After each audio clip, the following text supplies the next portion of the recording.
Okay, so this is the Friends Meeting of Austin, Practices and Policies for the Protection of Children and Youth. The introduction. In the events of equality in faith and practice, we are reminded that people everywhere are children of God and members of one family. We value the worth of each person. We cannot be easy in our own lives when others suffer indignity, injustice, or want. In the spirit of Christ, we are ready to put ourselves at one another's side and share each other's burdens. As we are true to the divine within ourselves, we respond to the divine in others. Yeah. In our document of our duties to assure the safety of children, we have learned that a prevalent form of injustice and inequality in our world is abuse of children, which is made possible by the imbalance of power between child and others. Child abuse can take several forms: physical, sexual, psychological, and neglect. It is disturbingly widespread. We know, for example, that 1 in 4 women and 1 in 6 men report having experienced sexual abuse before reaching the age of 18. And surprisingly, 59% of sexual abusers of children are not strangers, but friends or family members of the child who have exploited a trusting relationship. In recent years, we have learned of many cases of abuse of children while in the care of religious communities, and are mindful that no human community can assume that it is immune to this problem.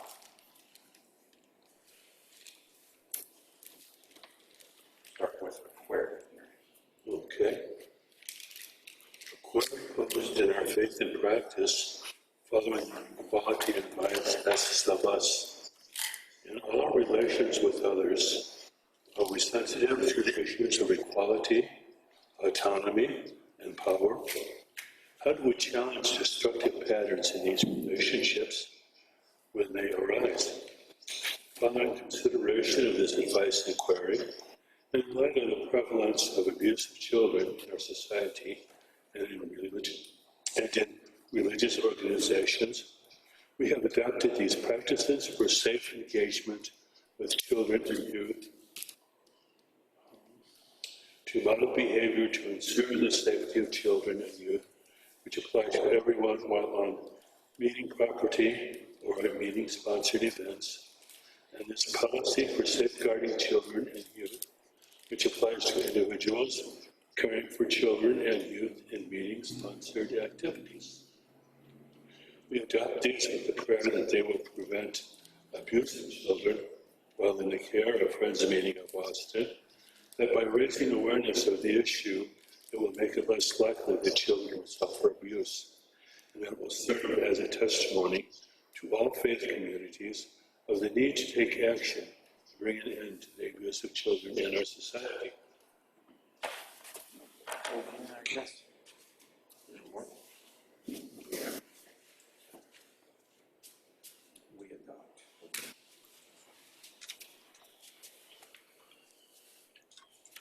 We adopt these with a prayer that they will prevent abuse of children while in the care of Friends Meeting of Austin, that by raising awareness of this issue, it will make it less likely that children will suffer abuse, and that it will serve as a testimony to all faith communities of the need to take action to bring an end to the abuse of children in our society.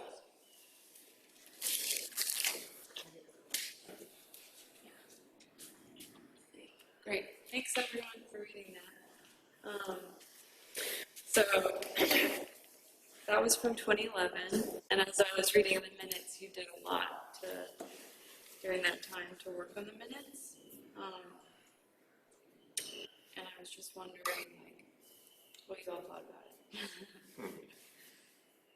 Generally, was there anything that, stood out to you from the introduction? It sounds really philosophical. It doesn't sound particularly practical. Okay. Okay, so what are we going to do? What are we not going to do? Yeah. I remember being told as part of a previous discussion, which might have been 2011, that we should not say to especially young girls, "Oh, you look so pretty," in that dress today. Because it was, Well, it could be. it could be inappropriate. Anyway, And that felt helpful because it was something concrete that you remembered from. I remember it because it surprised me. Yeah, so this minute does have specific guidelines, and I liked it especially because it didn't just list out things that you shouldn't do around children, but it said things that are appropriate. And I thought that was nice because, you know, we wanted, especially people leading first day school, to feel comfortable and confident. And yeah, so the things, I'll read off some of them that it says are that the friends affirm as positive and appropriate affectionate interactions with children and youth. And that's also just the introduction, so there's a lot more to this. But it lists verbal praise, handshakes, high fives, fist bumps, hand slapping, brief hugs, where contact is at shoulder level and above. Pats on the shoulder or back, pats on the head if culturally appropriate, touching the hands, face, shoulder, arms around shoulders, holding hands during prayer, holding hands while walking with small children, sitting beside small children, and kneeling or bending down for hugs with small children. So, yeah.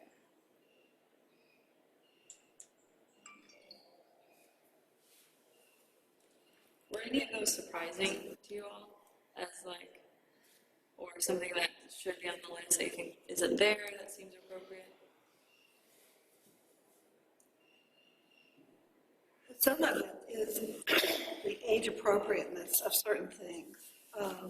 So if you're talking about a 12-year-old versus a 2-year-old, you know, you might see a young child being on someone's lap and not feeling that's inappropriate. At one point of that end of that, but not maybe at the later end of that. And so there's some age appropriateness that, you know, people have to use and realize there. It didn't say don't put kids on your lap, but I remember in other areas where it suggested not to have children on your lap. And so it was like, oh, yeah, and that was kind of a hard thing when it first came out. I'm like, oh. But I think there's some understanding of appropriateness in very young children, babies. We don't, you know, high five them up with, you know. So Right. there's some of that. Right. Yeah. Yeah. It doesn't really say anything with respect to age. I don't think in there. It just it says you know, what's culturally appropriate, like on the pats on the head of culturally appropriate. I think some of us, when we talked about, you know, making sure your hands were always visible. You know, that, you know, if you were with a baby, a young child, you wouldn't have your hands in places that shouldn't be, you know, that were hidden. And so those are things. Those are things that can be helpful, just to remember that, yeah, just being mindful. Yeah. One of the ones. Oh, Yeah, I was going to add something. It's funny, I was having a conversation with my wife about a similar subject, and it was appropriateness of certain things, and this was more in terms of male, female, but it does change also with children. But, you know, the thing that I was telling her was I remember the very first diversity class that I ever had in corporate America, and this would have been in the 1980s. You know, we got through the lawyer telling all the lawyer jokes and everything, and then got to the first female presenter. And one of the first questions from, you know, somebody in business was, what about women who dress certain ways? Well, you know, that was completely inappropriate then, and it is now, and it's even more inappropriate now. Now it just, I think it would shock almost everybody. You need to ask the question. To ask the question. So it really, I think what I'm saying is, if we looked at what we felt was appropriate in 2011, what you're doing is wonderful to re-look at it again to see is it needing some updating? Yeah. Because I think anybody who asked that question today in a diversity class or whatever we would call it would probably be asked to step out. You need to go back to 101 or something. So you said, were they asking this question of a woman Yes. started speaking? Yes, what if a woman dresses, in very attractive clothing, and a man were to say something? I mean, it was even then, I can remember, again, keep in mind, this is 35 years ago. Right.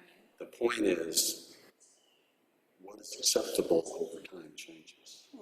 Then there were other men that, yeah, what about that? And I'm like, oh, and the woman is, oh my gosh, you guys need to get a grip on yourself, I mean, it's inappropriate then. Yeah. It's good to reevaluate. That's it. Yeah. The only other thing, let me add one other thing. Tobin and I this week, we did, it's along the same lines, is child safety, physical safety, first aid type. Is that kind of covered in the minute as well? Safety, is it like the playground safety? Safety. Well, if you fall down, cut scrapes. No, I don't think that's in that part, child protection, but that's, could be added. Yeah, I mean, it is related to child safety. For child abuse specifically, I guess I've seen it broken down into like physical abuse, emotional abuse, sexual abuse, neglect, bullying, and cyberbullying. And one that I've thought in the past and kind of struggled with is thinking about spaces and being like one-on-one with a minor. Because that's a hard one. We think about what we do actively, like, yeah, we want to interact physically in an appropriate way with a child, like, the pats on the head, etc. But sometimes you'll just find yourself, like, in the meeting house in a space where you, like, might be alone with a minor, and that's a hard one because that's not necessarily where my mind would immediately go and think that something's wrong with that situation.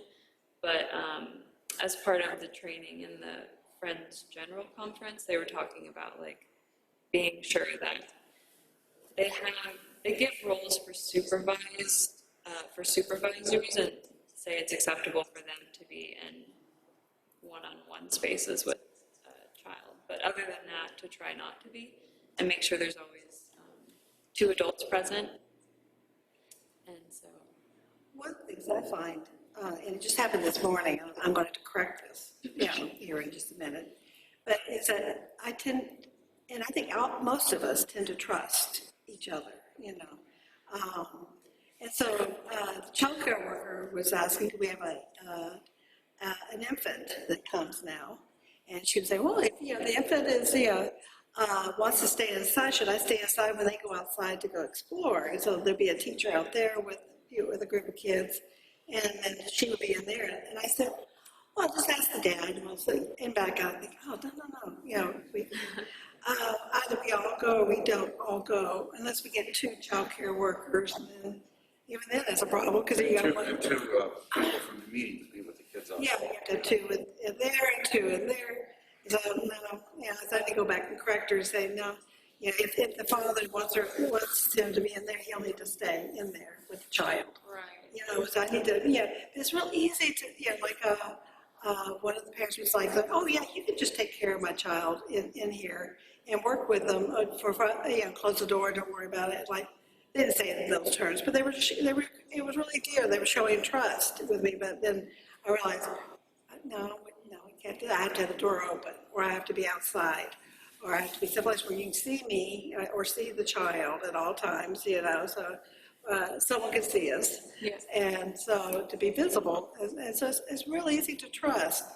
And I think that's a good thing to trust, but then you've got to reel it back and say, oh, what do we need to do with this, Yeah.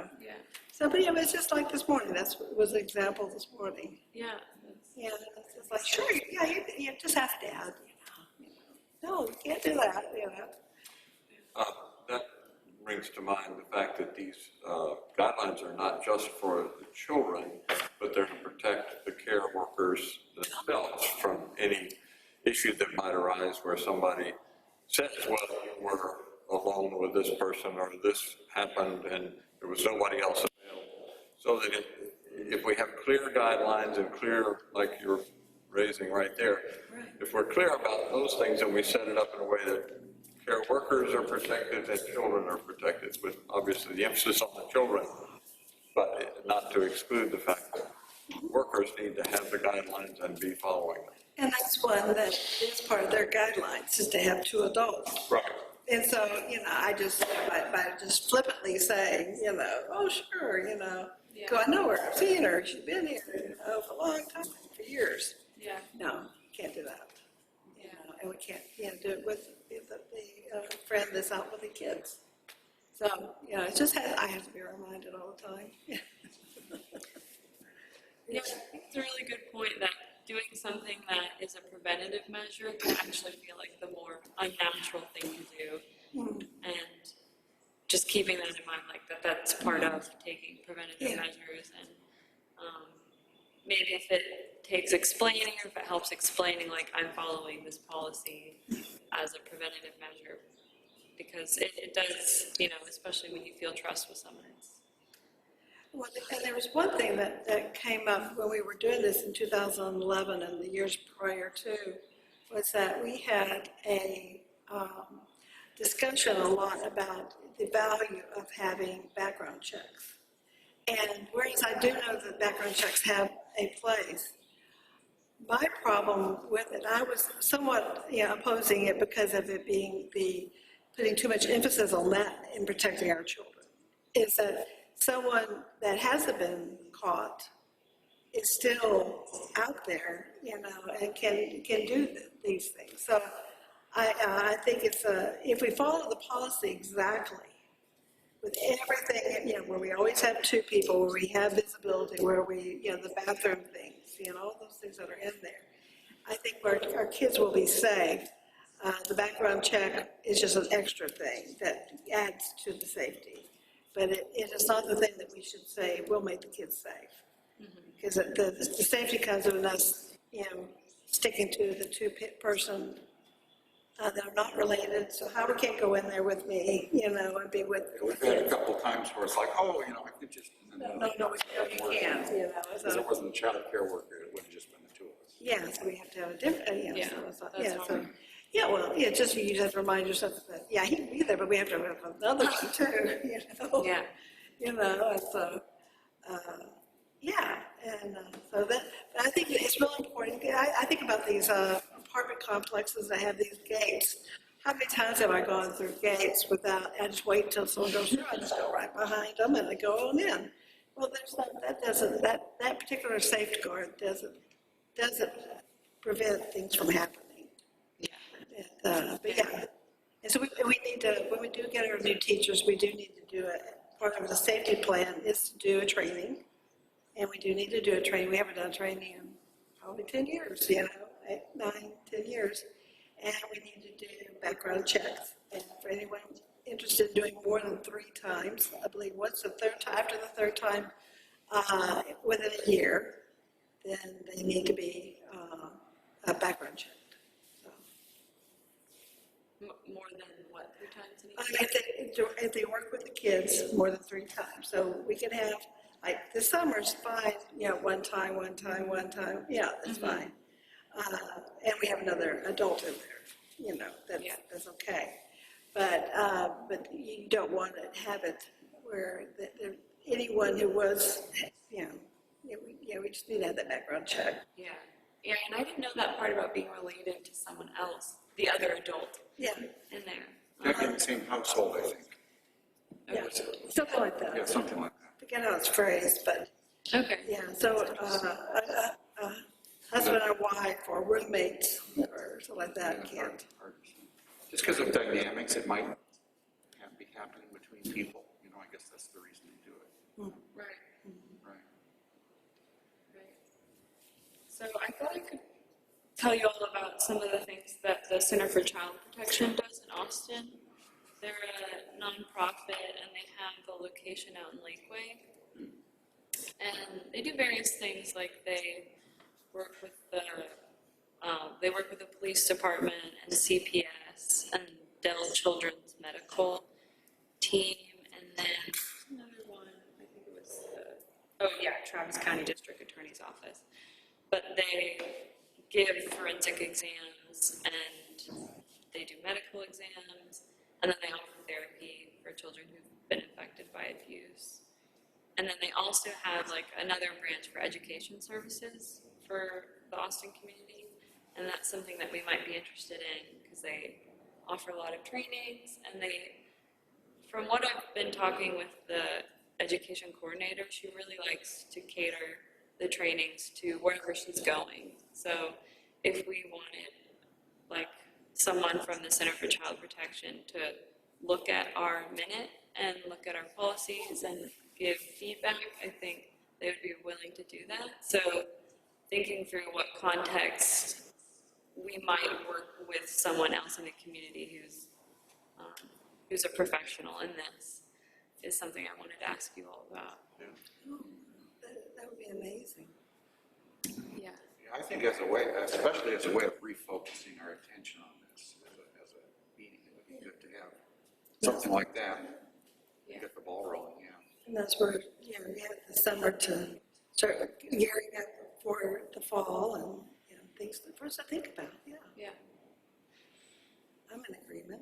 Yeah, like I guess specifically what context in our meeting house we would collaborate with them or work together, because I was wondering if it would be best in like a forum for them to present, or if we were wanting them to look at the documents that we have. Yeah, that's what I was. I think it would be helpful to get them to, if they're willing to take a look at what we have done in the past and give some suggestions and recommendations, and that could be a forum to present that information to the group, or could be, certainly to first day school and then maybe a forum for the meeting as a whole. Okay, so they did that beforehand, and then in a forum going over like changes that people Right. in the meeting Suggestions, are interested in. recommendations, things we hadn't thought of, perhaps, whatever. And that could even lead to retraining. It does make sense to me that we would kind of review what we have, modify, revise as needed, and then redo training. Yeah. Right. And whether we have them, as allies, I'll say, during that training, we may like that and do the training. Yeah. They also offer trainings for children. So they have videos that we can just, like where someone from the Center for Child Protection wouldn't be coming out, and we can just play a video and it teaches kids like how to go on the internet safely and safe practices anytime you're using a computer. And then they have, it's called the Speak Up, Be Safe program, and that's for the pre-K through 5th grade. And then that's pretty much like a preventative curriculum where someone comes out and teaches the kids, and yeah. And they have teen safety matters. That one can be done through like Zoom or just through the internet. And then an internet safety presentation. And again, that's just like teaching teenagers how to make choices safely on the internet. And that's through NetsMass. So I guess it's a bigger organization. They use NetsMass, if anyone's heard of that. And then another thing is I've been compiling a list of books that are for younger children, because the Speak Up, Be Safe program, if we had that curriculum come, it starts at pre-K. But there are books that you can read to children who aren't reading yet that teach about like bodily autonomy, boundaries, things like that. So that could be something we might consider getting copies of for the library, or... I think that'd be good for families to know that it's there, and then they can read it to their children, and it can be used the first day school. Before we have to break for meeting, I have something I want to show you really quick, if I may. Just take a second. When I was trying to find that document, I was sort of appalled that it was really hard to find. So I made it easier to find, and here's how. If let's see, here we go. Is that the right one? No, that's the wrong one. Okay. So do you see it? You see the website? Yeah, Yeah? yes. Okay, I'm going about us and children and youth. Children and youth. And at the bottom of that page, there's a link to the document. And I also set up a shortcut, which is if you do austinquakers.org and just put youth/youth, it goes right to that page. And there at the bottom is the link. Ta-da! Okay. Was that all visible? Kind of a, hello? Have I lost everybody?